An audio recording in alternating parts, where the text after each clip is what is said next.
All right, welcome back everyone. We are in Kansas City, Missouri today, and we're going to be talking about innovation in companies, typically large-scale companies, and very specifically looking at how culture is changing across these companies. As we have young people that are starting to come more and more into the workforce, they are looking for different things. They are experiencing and expecting different ways to work with companies. And so we've brought in an expert to talk about how this is changing today and how it's going to continue to change in the future. So I will pass it to you, Bonnie. Tell us a little bit about yourself and your background and how you got to where you are today. Okay, I'd be glad to. So I'm Bonnie AGame. I'm the CEO of two companies, Executive Development Associates and Surveysaurus. So Executive Development Associates is a boutique consulting firm, and we do top of the house executive development. And what so C-suite coaching, succession planning, high potential development, any programs from 2 days to 2 years.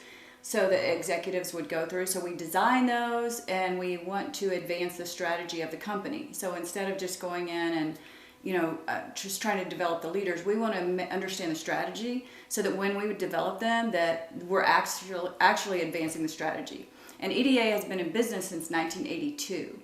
And so I started running it in 2007.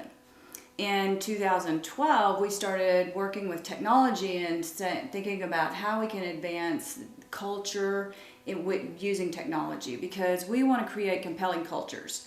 And when we built what we built today is a survey platform that is designed to make culture visible to the leaders, the board, and the investors. And we do that by creating the one-stop shop for HR and leadership development surveys. So that's the two businesses that I have going. And the other thing that I have going, which is kind of exciting, is I went through the Harvard Women on Boards program. And since then, we have created a network which is up to 103 women who've completed that program now. And it's called Women Execs on Boards. And what we are doing is helping each other. We're 100% committed to each other's success. And we are helping each other by rolling out our Rolodexes, giving each other support, and ensuring that we get on those board seats so that we can begin to pull up other women.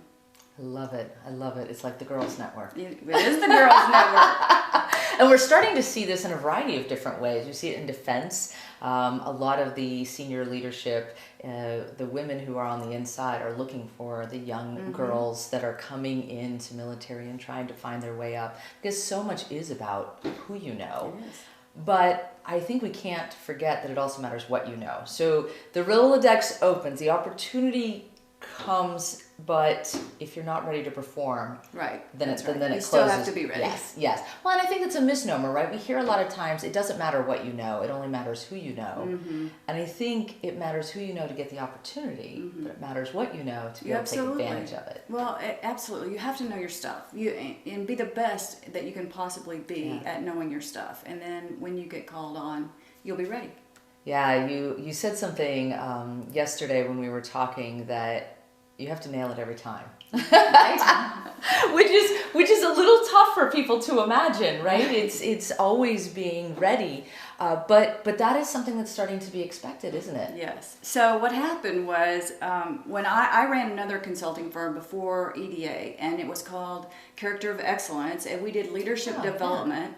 And high potential development. So we were in like the upper middle in the large organizations, but we were not at the top. Okay. And so when we acquired EDA and I was mentored by our founder, Jim Bolt, I said to Jim, Jim, what's the advice? Like, what are you going to tell me to do once we get to the top? And he said, don't mess up.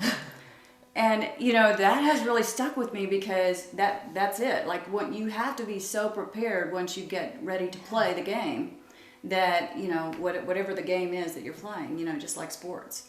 So you have to be that's really a lot of stress, though, right? That's asking a lot. Well, especially as we think about our young people coming in, right?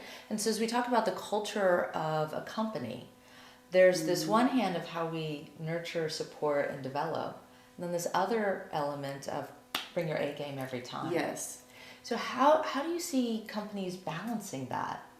Well, so a lot of times we go in to build the high potential programs, we learn that they've not been taught that. And so they've been taught to have work-life balance, and all of that. Like that's just sort of like, here's what you can do or not do in this country. Sometimes there's no work-life balance. Right. But when we go in, one of the first things we teach is to always be on time, always prepared, and to bring your A game every day. And that doesn't mean that we don't make mistakes, because we all make mistakes. What it means is that every day you're giving it 100% effort. And so I tell the high potentials, because a lot of them are trying to get to the C-suite. So I say, if you want to get to the C-suite, you don't have the luxury of a bad day. Wow, that is tough. You put your game face on and you go to work every day. Wow. And so how do you get people to build that resilience and that constant feeling of being on? I know it's something that, as I've been doing this tour, that I actually trained for. It was funny because oftentimes you have a down Friday. Right. Or you have a day out of the office, and I covet those. As a scientist, I like to be in my jeans. I like to wear my glasses and just be in t-shirt. And so those were kind of like my rejuvenating times. And then I realized, as I was going to go on this trip, every single day, and 15, 16, 17, 18 hours a day, I was going to have to be on. And I would have no idea what was going to hit me. Right. And so I started requiring myself. Every day I was going in the office. Every day I was going to dress well. Every day I was putting on my makeup. It took me about 8 days to be tired. Right, just from that constant being on. And so you have to teach people to do it. Right. How do you work them through that? Well, it's a mindset. So what we teach is that, changing your mindset is like a switch on the inside. Yeah. You have to decide, I'm going to change. And so deciding that I'm going to get up every day, I'm going to look my best, I'm going to be on and prepared every day, that's a decision to make. And so, and I like to teach with stories. Right. So I always give the example. So I knew this one, he was a CEO and he was a pilot. And he said, he was in his airplane one day and he was getting like pretty far up in the airplanes as far as sophistication. And he said he looked down and he had books and things almost up to his knees, because he always had all his manuals and everything right there with him. And he said, that's actually not safe. And because he was a messy person. Yep. And he said, I decided that day I'm not going to be messy anymore. And he started cleaning his desk and, having a clear space around his feet when he was flying and when he's driving. And so it was just a switch, that flipped on the inside. I need to teach that to my husband. Does he consult too? Good luck. But that is part of it, isn't it? It's just a decision, and I think it's really hard for people to imagine that that's the case. There's a lot of research in looking at Mr. Rogers and how he would demonstrate to kids how he would put on his work clothes, and then he would get home and he would put on his home clothes, and there was that line of clarity. Now I'm at work. Now I'm at work. Now I'm at home. Right. And it's something that one, we don't necessarily teach people anymore, but two, I'm not sure it's going to run that way anymore. Right. Well, you mentioned work-life balance, and this is something that we've been talking a lot about in my work and with people around the country. And I said, I feel like it's more about work-life integration as we look at the younger people. Right. There are people who they take a job because they want to travel. Right. And that job comes with travel. And so if there's, 25, 30% of it you're not that interested in, but it gets you to 10 different countries, the answer might be yes. Or vice versa, right? I want to work from home. I've got young children. I want something that has some flexibility in it. How do you see companies? You mentioned strategy. So I imagine there is strategy of how we sell a product, but then there's strategy of how we empower people, how we organize. Right. How do you see them changing and preparing for those differences and why people get these jobs? Right. Yeah. Well, first of all, that's a great question, and because they're actually very slow. The bigger companies are struggling more than other companies because, that's not the way they work. And so, we've been talking to them for a while about it. You have to pay attention to the workforce shift. Yeah. And the workforce is shifting.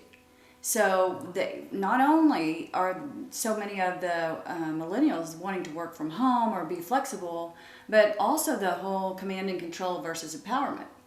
So we went out and we do research every 2 to 3 years, and we did a lot of research, and we came back and we said, hey, everybody's saying, we have to move to empowerment, but when we're in the companies, we're not seeing it. So you really have to do it in order to make the shift. And so we just see a lot of companies struggling to get and keep millennials.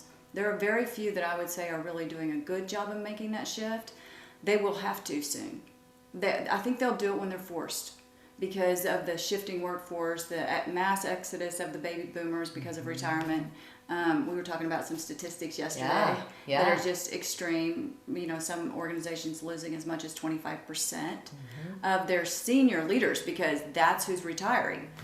And so companies are going to have to make a shift. So we're encouraging them to be a lot more flexible to any time that they can, like send them home. Well, Dell, actually, I heard the story, and I haven't checked this out, but I heard that Dell Computers in Austin, Texas, has sent home almost 50% of their workforce. Wow. So, that's a large organization that is shifting. Well, and I mean, there's benefits beyond flexibility, right? There is this, there's a reduction in how much it costs to that may have been the reason behind the deals. Well, and that's okay, honestly. Right. But it's a win-win.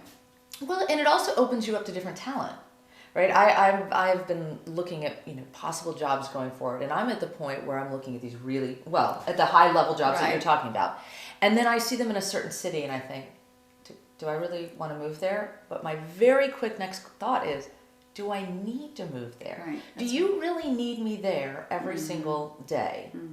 Or do you need my talent to be there every other week or 1 week a month? Plus, if I'm traveling to other places, which at this high level you are constantly traveling to other places, why does it matter where I'm based? What are you finding that the answers are to those kinds of questions? Well, it's old school versus new thinking, right? It is. And again, we have very few, I think, of the larger, well-established companies who are embracing that, where you could live in another city and come less often. Now, if you're willing to live in another city and fly in every week, or or say you have an apartment or whatever, get a residence there in that location, then that will work. But there are some that allow that. I did hear one, and it was a big company. They let the CEO come fly in like 2 and 3 days a week from another city. And so that was a large organization, and he was able to run it well. And I agree. I mean, it doesn't really matter where you are. Our company, after the 2008 crisis, we went 100% virtual, and we've not gone back. So it sounds like it's a mind shift requirement, right? It's how your mind is thinking about work. And I used to always say when I had students, I really don't care where you work as long as you're working. Right. As long as you are delivering great work, then I want to make sure that that's happening.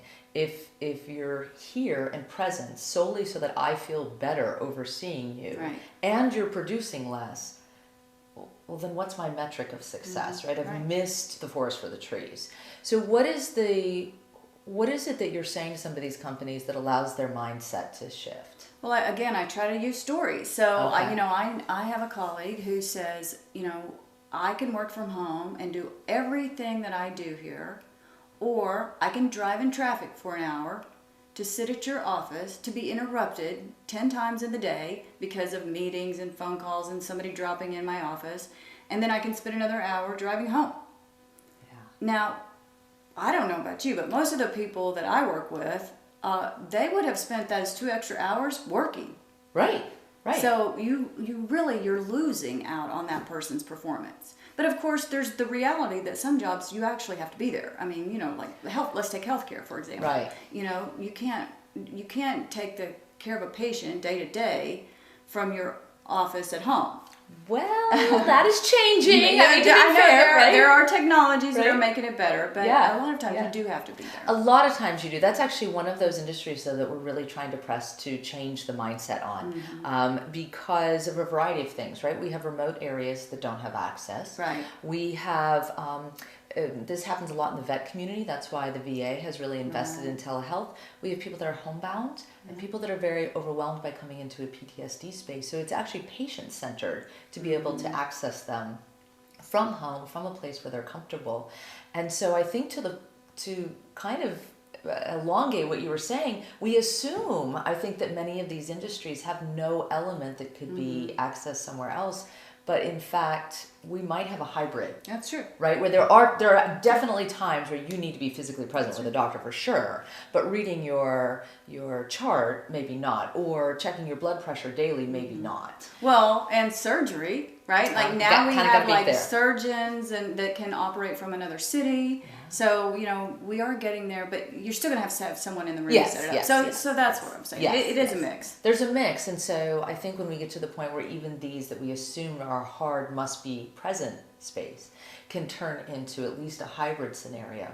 I have to assume that almost every company, especially thought-based companies, could do this.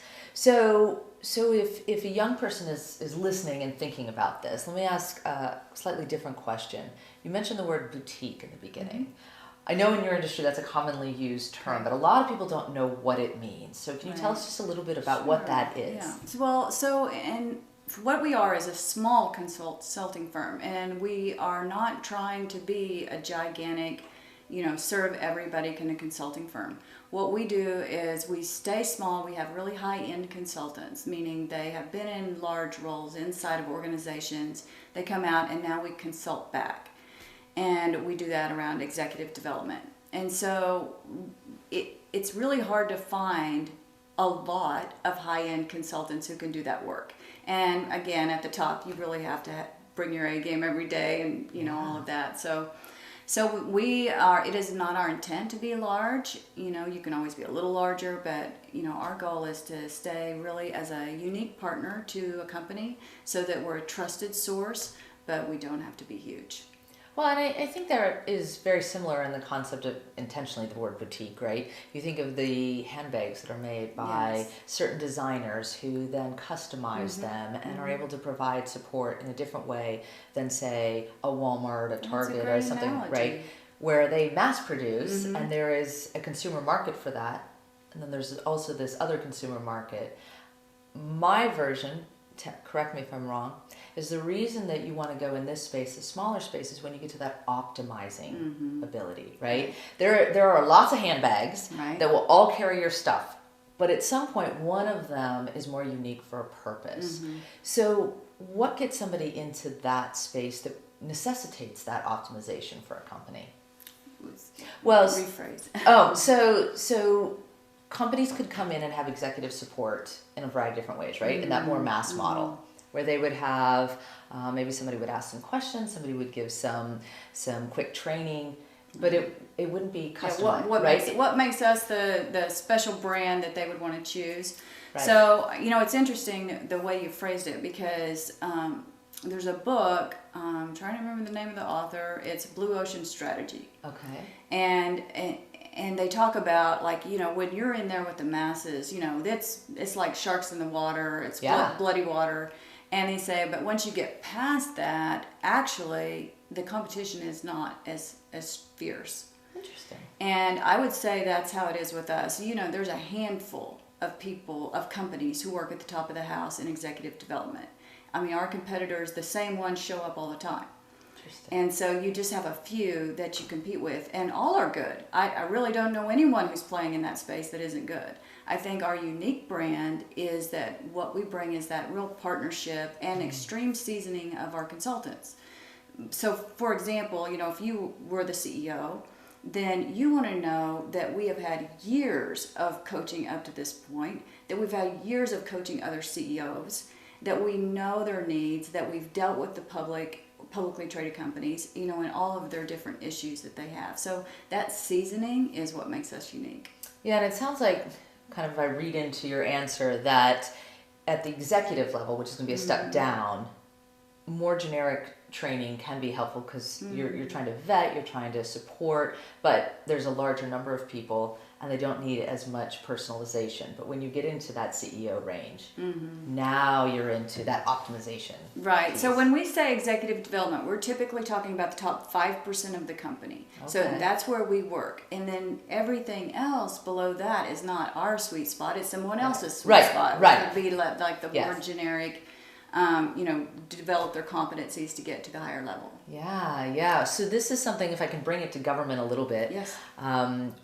We're seriously facing this problem, right? Right. You mentioned 25%. We're in that same boat. Our top individuals in expertise for the security sector have left.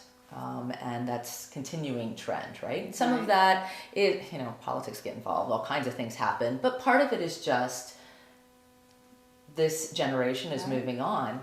However, we are not replacing, right? We have only 6% of millennials inside government. And as we get into talent management in that space, it gets really challenging, right? Because we have so many rules. Right. And we spend money in a different way. And we develop people in a different way. So if there were maybe, 2 or 3 things that are really hallmark for getting people into that executive space, I assume some of it is what's your personality, tendency, and want.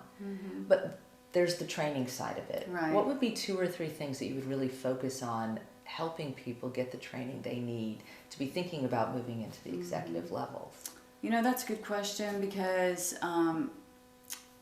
it's such a broad perspective, a broad group of people that you're thinking about with government, because they're, you think it's going to be a little different here, a little different there. Right. So common things that would work, I think, first of all, you want to look for the people who are shining. When we do executive development, we always ask the question, like, who are the people down in the organization that are, we're going to call them emerging leaders. They are starting to shine. And why do we focus on them? Well, because they're the ones who are willing to do a little extra to make it shine, to make themselves shine. They're the ones who are starting to stand out. So it's almost like a self-fulfilling prophecy. It's like, you ask the question, chicken or the egg. Right. Well, in executive development, it's like that. You say, okay, well, are they executive because we developed them? Or were they executive material from the beginning and our development just helped them? Yeah. So I think it's both. I think you start to shine, and then the organization should start really paying attention. In government, if you don't have your formal programs ready to go, then if you start to talk to the leaders about saying, it's up to you. You're going to have to do it. You're going to have to start looking around and say, what do they need? And how can I develop them? And what job, maybe I need to move them around in some different jobs, or go with me on projects. Or, so you start to look for those ways to hone and develop them. And then one of the best ways is feedback. And that does not have to be a big, huge formal thing. That could be as little as, I'm willing to sit down with you and say, this is working great. That's your strength, your home run hit. This is not working. Right? And a lot of people are not willing to have that conversation. Well, no, who wants to hear what isn't working?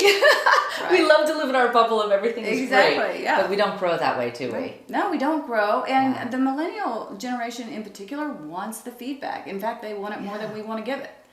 And so, we have to really get good at having those conversations. Yeah, I think there's a lot of misassumptions that by requesting things like more flexible schedules, that's an indicator that they don't really want to work that hard. Right. But then counter that to your last point of they really want the feedback to improve. They really want the experiences to improve who they are and how they perform.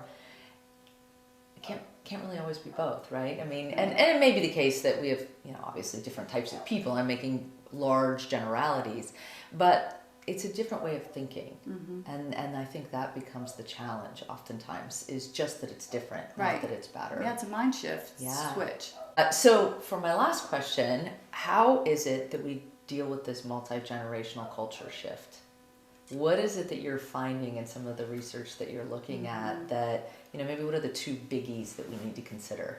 Well, so I think the biggest one, I did a book called Leading with Vision. And the book came out of research that we did that said the number one competency that we need today is the ability to create a compelling vision and engage other people around it. And it's also the most lacking competency in next generation leaders. So we started looking around to say, okay, who teaches that? We couldn't find it, so we wrote a book, built a program around Leading with Vision. And in that, I would say, creating a compelling vision, the word compelling. Right. That's what's most crucial in today's culture shift. If you want the top talent to come to your organization, it has to be compelling. We have to get their hearts. And I also tell the companies to also hire their friends because they move around in pods. So they're I thought you meant their personal friends. You mean the people that you just hire hired. the Gen Y. Like if you get a top Okay. talent person coming because their whole heart's in it, like hire all the friends because then they'll stay. I like that. I had not thought of it from that perspective. They move around in pods, so. Pods. Wonderful. Well, thank you so much for joining us Thank you today. for having me, and congratulations on your run for president. Thank you. Thank you, everyone, for joining us.